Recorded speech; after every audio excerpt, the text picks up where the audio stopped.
ओम शांति। आज 14 जनवरी 2022 की साकार मुरली।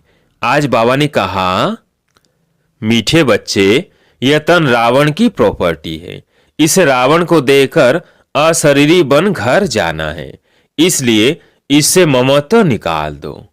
प्रश्न, सारे सृष्टि को शांति और सुख का दान देने की विधि क्या है? उत्तर, सवेरे सवेरे उठ अशरीरी होकर बाप की याद में बैठना, यह विश्व को शांति का दान देने की विधि। और सौदर्शन चक्र फिराना, यह सुख का दान देने की विधि। ज्ञान और योग से ही तुम एवर हेल्दी वेल्दी बन जाते हो, सृष्टि नई हो जाती है। गीत है, मुझे अपनी शरण में ले लो राम। ओम शांति। यह भगत भक्ति मार्ग में गीत गाते हैं कि हे राम, अपनी शरण में ले लो। अंग्रेजी में कहते हैं कि एस्लम में ले लो। हिंदी अक्षर शरणागति है। भगत गाते हैं क्योंकि रावण राज्य है, रावण को जलाते भी है, इससे भी सिद्ध है रावण राज्य है। इसका भी अर्थ कोई समझते नहीं। रावण का विनाश करने के लिए दशहरा करते हैं, यह भी एक निशानी है। अभी यह संगम है, तो इस समय ही राम को शरण में गए होंगे और रावण का विनाश किया होगा। पास्ट में जो होकर जाते हैं उनका ही नाटक बनाते हैं। तुम बच्चे जानते हो, हम अभी रावण की जेल से निकल राम की एस्लम में आए हैं। राम राज्य में रावण राज्य नहीं हो सकता और रावण राज्य में राम का राज्य नहीं हो सकता है। गाया भी जाता है, आधा कल्प राम राज्य, आधा कल्प रावण राज्य। राम राज्य सतयुग और त्रेता को कहेंगे। संगम युग पर जिन्होंने राम को शरण ली है, वही राम राज्य में गए होंगे। तुम जानते हो, हम अभी राम की शरण में हैं। यह सारी दुनिया एक टापू है, चारों तरफ पानी है, बीच में है टापू। बड़े बड़े टापू में फिर छोटे छोटे टापू भी है। अब तुम बच्चों की बुद्धि में है, तो रावण राज्य सारी दुनिया पर है। कब से शुरू होता है? समझाया जाता है, आधा आधा है। राम राज्य में सुख, ब्रह्मा का दिन। रावण राज्य में दुख, अर्थात ब्रह्मा की रात। आधा कल्प सोजरा तो आधा कल्प अंधियारा। सतयुग त्रेता में भक्ति का नाम निशान भी नहीं। फिर आधा कल्प भक्ति मार्ग चलता है।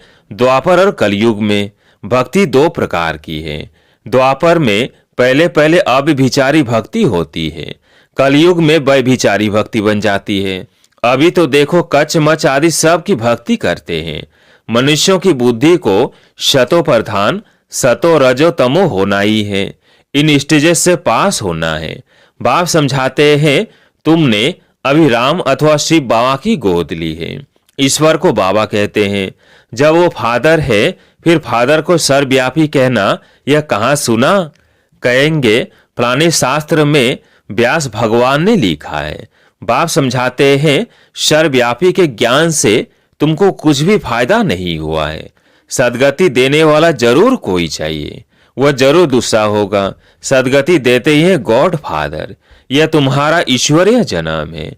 तुम अभी संगम पर हो। यह संगम का टाइम दिन में व रात में नहीं गिना जाता है। यह छोटा सा संगम है, जबकि दुनिया बदलनी है। आयरन एज से बदल गोल्डन एज होती है। रावण राज्य से बदल राम राज्य होता है। जिस राम राज्य के लिए तुम पुरुषार्थ कर रहे हो, तो ऐसे ऐसे गीत भी काम आते हैं। यह हुआ जैसे श्लोक, इनका अर्थ किया जाता है। राम की शरण में जाने से फिर तुम सुख अर्थात राम राज्य में आएंगे। एक कहानी भी है, तुम पहले सुख चाहते हो या दुख? बोला सुख, क्योंकि सुख में फिर यमदूत लेने नहीं आएंगे। परंतु अर्थ नहीं समझते। बाप बेटा अच्छी रीति समझाते हैं। तुम्हारी बुद्धि में है, हमारा देवी देवता कुल बहुत ऊंचा था। पहले ब्राह्मण कुल होता है, फिर देवता बनते हैं, फिर क्षत्रिय, वैश्य, शूद्र बनते हैं। तुम जानते हो, हमने ही इन वर्णों से पास किया है, अभी आकर ब्राह्मण बने हैं।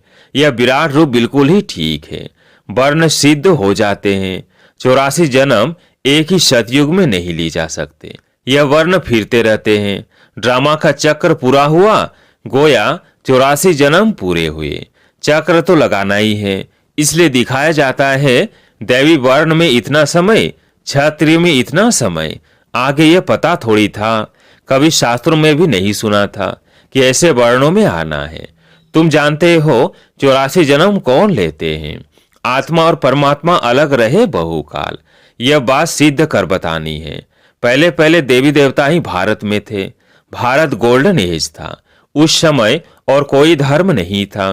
फिर चक्र को फिरना ही है, मनुष्य को पुनर्जन्म लेना ही है। चक्र पर समझाना बड़ा सहज है।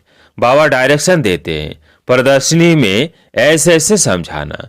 इस समय जबकि हमको नई दुनिया में जाना है, तो बाप कहते हैं यह पुरानी दुनिया है। इस पुरानी दुनिया, पुराने शरीर के जो भी संबंधी आदि है, उनका बुद्धि से त्याग करो। बुद्धि से नए घर का आह्वान किया जाता है। यह है बेहद का संन्यास। देश सहित जो भी पुरानी दुनिया के संबंध आदि है, उन सब को भूलना है। बाप कहते हैं अपने को देही समझो। तुम असूल में मुक्ति धाम के रहने वाले हो। सभी धर्म वालों को बाप कहते हैं अब वापिस चलना है। मुक्ति को तो सब याद करते हैं ना। अभी चलो अपने घर, जहां से तुम नंगे अर्थात अशरीरी आए थे। अब फिर अशरीरी होकर ही जाना है। शरीर को तो ले नहीं जा सकेंगे। आए अशरीरी हो तो जाना भी अशरीरी है। सिर्फ कब आना कब जाना है, यह चक्र समझना है। बरोबर सतयुग में पहले पहले देवी देवता धर्म के हो आते हैं, फिर नंबर वार आते जाते हैं। जब मूल वतन से सब आ जाते हैं, तो फिर वापस जाना शुरू होता है। वहां तो आत्मा ही जाएगी। यह तन तो रावण की प्रॉपर्टी है। यह रावण को ही देकर जाना है। यह सब कुछ यहाँ ही विनाश होता है। तुम अशरीरी होकर चलो। बाप कहते हैं मैं लेने आया हूँ। बाबा कितना सहज कर समझाते हैं। फिर धारणा भी होनी चाहिए, फिर जाकर औरों को समझाना चाहिए। तुम गारंटी करते हो बाबा हम सुनकर फिर सुनाएंगे। जिनको यह प्रैक्टिस होगी वो सुना सकेंगे। तुम जानते हो हमको इस दुनिया को पवित्र बनाना है। योग में रहकर शांति और सुख का दान देना है। इसलिए बाबा कहते हैं रात्रि को उठकर योग में बैठो तो सृष्टि को दान दो। सवेरे सवेरे अशरीरी होकर बैठते हो तो तुम भारत को बल्कि सारी सृष्टि को योग से शांति का दान देते हो। और फिर चक्र का ज्ञान सिमरण करने से तुम सुख का दान देते हो। सुख होता है धन से। तो सवेरे उठकर याद में बैठो बाबा बस अब आपके पास आए कि आए। अब हमारे 84 जन्म पूरे हुए हैं, तो सवेरे उठकर बाप को याद कर शांति और सुख का दान देना पड़े। योग और ज्ञान से हेल्थ और वेल्थ मिलेगी। जब हम एवर हेल्दी होते हैं तो सृष्टि ही नई होती है। सतयुग त्रेता में हेल्दी वेल्दी है, कलयुग में अनहेल्दी अनवेल्दी है। अब हम हेल्दी और वेल्दी बनते हैं, फिर आधा कल्प हमारा ही राज्य चलता है। बुद्धि में जब यह ज्ञान हो तब खुशी रह सके। भले यह भी लिख दो कि 2500 वर्ष के लिए एवर हेल्दी वेल्दी बनना हो तो आओ इस ईश्वरीय नेचर क्योर सेंटर में। परंतु यह लिखेंगे भी वो जिसमें ज्ञान होगा। ऐसे थोड़ी सेंटर हम खोलते हैं। सर्विस आप आकर करो। जो खोलते हैं उनको खुद सर्विस करनी चाहिए। झगड़ा सारा पवित्रता पर ही चलता है। बीच न मिलने से अत्याचार होते हैं। अभय संगम तो बुद्धि में सुखधाम और शांति धाम को ही याद करना चाहिए। दुख धाम है तब तो सुखधाम को याद करते हैं, तभी गाते हैं दुख में सिमरण सब करे। यह पति दुनिया है। लौ कहता है कलयुग के अंत में सबको पतित होना ही है। जब तक संगम आए और राम राज की स्थापना हो जाए, फिर रावण राज का विनाश हो। अब विनाश की तैयारी हो रही है। रावण राज्य खलास होना ही है। बाकी ये गुड़ियों का खेल करते हैं। कितने गुड्डे गुडिया बनाते हैं। इसलिए इनको अंधश्रद्धा कहा जाता है। जितने भारत में चित्र बनते हैं उतने और कहाँ नहीं बनते हैं। भारत में ढेर चित्र है। गाया भी जाता है ब्रह्मा का दिन, ब्रह्मा की रात। दिन को फिर लंबा क्यों कर दिया है, यह भी समझने की बात है। पहले अव्यभिचारी भक्ति, फिर व्यभिचारी। पहले 16 कला, फिर 14। अंत में कुछ तो कला रह जाती है, परंतु इस समय 9 कला। इस समय है तमो प्रधान दुनिया। तमो कलयुग से शुरू होता है, फिर अंत में कहेंगे तमो प्रधान। अब दुनिया जड़ जड़ीभूत हो गई है। पुरानी चीज को आप ही आग लग जाती है। जैसे बट का जंगल होता है तो उनको आप ही आग लग जाती है, इनको भी आग लगनी है। थोड़ा भी कुछ आपस में हुआ तो आग सुलग जाएगी। घर में कुछ छोटी बात पर झगड़ा हो जाता है, आपस में दोस्त होते, थोड़ी सी बात पर ऐसी दुश्मनी हो जाती जो एक दो का गला काटने भी लग पड़ते हैं। क्रोध भी कम नहीं है, एक दो को मारने के लिए देखो कितनी तैयारी कर रहे हैं। यह है ड्रामा। क्रिश्चियन लोग हैं दोनों बड़े, आपस में मिल जाए तो सब कुछ कर सकते हैं। पोप भी क्रिश्चियन का हेड है, उनका मान बहुत रखते हैं, परंतु मानते उनकी भी नहीं है। यहाँ भी जो बच्चे बाप की मानते नहीं तो अविनाशी पद पाते हैं। श्रीमत पर चलना चाहिए। श्रीमद भगवत गीता है ना, और कोई शास्त्र में श्रीमत है नहीं। श्री माना श्रेष्ठ श्रेष्ठ, जो कब पुनर्जन्म में नहीं आते। मनुष्य तो पुनर्जन्म में आते हैं। विद्वानों ने तो जन्म मरण से रहित की गाई हुई गीता में पूरे 84 जन्म लेने वाले का नाम डाल दिया है। वास्तव में परमपिता परमात्मा ही ज्ञान का सागर, पवित्रता का सागर, पतित पावन गाया हुआ है। वही वरदान देते हैं बच्चों को। उनके बदले कृष्ण का नाम डाल दिया है। पहले पहले शिव जयंती, फिर होती है कृष्ण जयंती। शिव बाबा आते हैं नई दुनिया स्थापन करने। तो पहले बाप का जन्म, फिर बच्चे का जन्म। बाप के जन्म से ही कृष्ण बच्चा निकला, वो भी एक तो नहीं होगा। दैवी संप्रदाय कहा जाता है ना, तो कितना भूल कर दी है। कोई एक भी इस बात को समझ जाए तो उनके सब जिज्ञासु टूट पड़े, सबका मुंह पीला हो जाए। कितनी बड़ी भूल है। तभी बाप को आना पड़ता है। किसको समझाने देने में भी टाइम चाहिए। पहले तो ये निश्चय कराओ कि परमपिता परमात्मा से आपका क्या संबंध है, तब समझे भगवान बाप है।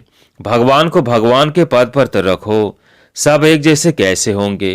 कहते हैं सब भगवान की लीला है, एक रूप छोड़ दूसरा लेते हैं। लेकिन परमात्मा कोई पुनर्जन्म थोड़ी लेते हैं। यह बाप दादा दोनों ही कंबाइंड है और बच्चों को समझा रहे हैं। बाप दादा का भी अर्थ किसकी बुद्धि में नहीं है। तमेव मातस्य पिता कहते हैं, ओ गॉड फादर भी कहते हैं, तो जरूर मदर चाहिए, परंतु किसकी बुद्धि में नहीं आता है। बच्चों को समझाया तो शरण कब ली जाती है? जब रावण राज्य खत्म होता है तब राम आते हैं। राम को शरण लेने से ही सदगति मिलती है। कहते हैं राम राज्य हो, उनको सूर्यवंशी राज्य का पता ही नहीं। कहते हैं राम राज्य नई दुनिया नया भारत हो। सो तो अब बन रहा है, बनना है जरूर। ड्रामा को चलना है जरूर। यह पढ़ाई है मनुष्य देवता बनने की। मनुष्य किसको देवता बना ना सके। बाबा आकर मनुष्य को देवता बनाते हैं, क्योंकि बाबा ही स्वर की स्थापना करते हैं। ब्राह्मणों की माला नहीं गाई जाती है, वैजयंती माला विष्णु की है। यह ईश्वरीय घराना जो अब नया शुरू होता है। आगे था रावण का आसुरी घराना।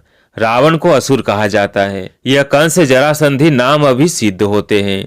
जन्म जन्मांतर तुमको साकार से वर्षा मिलता है, सतयुग में भी साकार से मिलता है। सिर्फ इस समय तुमको निराकार बाप से वर्षा मिलता है। अच्छा, मीठे मीठे सिकिलधे बच्चों प्रति माता पिता बाप दादा का याद प्यार और गुड मॉर्निंग।